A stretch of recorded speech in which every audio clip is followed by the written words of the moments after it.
भगवान ऐसी बहू सबको दे। बेटा अब खुद कमाने वाला हो गया था, इसलिए बात बात पर अपनी माँ से झगड़ पड़ता था। ये वही माँ थी जो बेटे के लिए पति से भी लड़ जाती थी।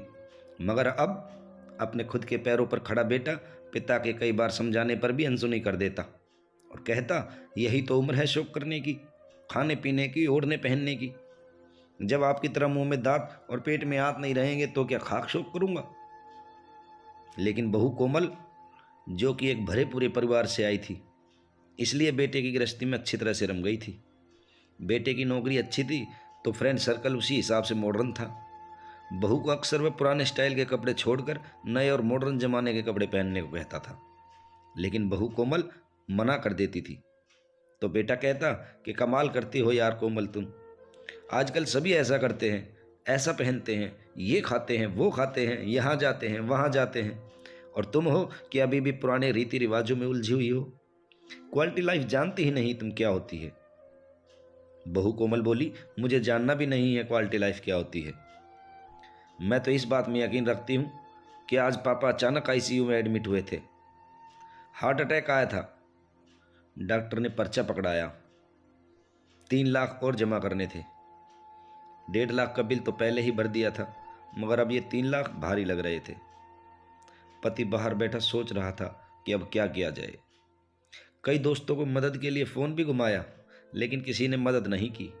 बहाना बना बनाकर फ़ोन काट दिया। आंखों में आंसू थे और वह उदास था।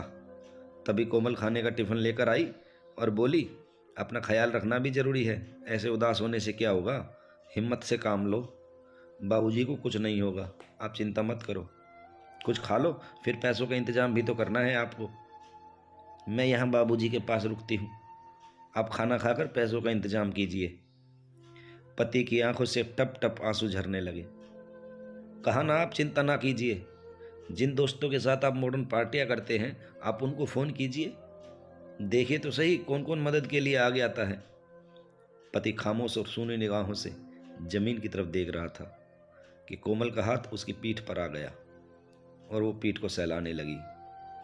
सब ने मना कर दिया, सब ने कोई ना कोई बहाना बना दिया। कोमल, आज पता चला कि दोस्ती तब तक की है जब तक जेब में पैसा है।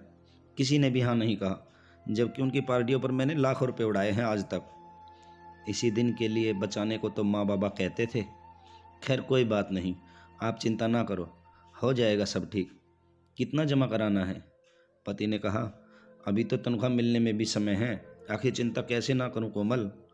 कोमल बोली, तुम्हारी ख्वाहिशों को मैंने संभाल रखा है। पति सकपका कर बोला, क्या मतलब? मतलब यही, तुम जो नई नई तरह के कपड़े और दूसरी चीज़ों के लिए मुझे पैसे देते थे, वो सब मैंने संभाल रखे हैं। माँ जी ने फ़ोन पर बताया था 3 लाख जमा करने हैं। मेरे पास 2 लाख थे, बाकी मैंने अपने भैया से मंगवा लिए हैं। टिफ़िन में 1 डब्बे में खाना है, बाकी में पैसे हैं। कोमल ने थैला टिफ़िन सहित उसके हाथ में थमा दिया। पति रोते हुए बोला, कोमल तुम सचमुच अर्धांगिनी हो। मैं तुम्हें मॉडर्न बनाना चाहता था, हवा में उड़ रहा था, मगर तुमने अपने संस्कार नहीं छोड़े। आज वही काम आए हैं। सामने बैठी माँ की आंखों में भी आंसू थे। उसे आज खुद के नहीं बल्कि पराई माँ के संस्कारों पर नाज था, और वो बहू के सर पर हाथ फेरती हुई ऊपर वाले का शुक्रिया अदा कर रही थी। अगर कहानी अच्छी लगे तो दोस्तों कहानी को लाइक और कमेंट ज़रूर करना।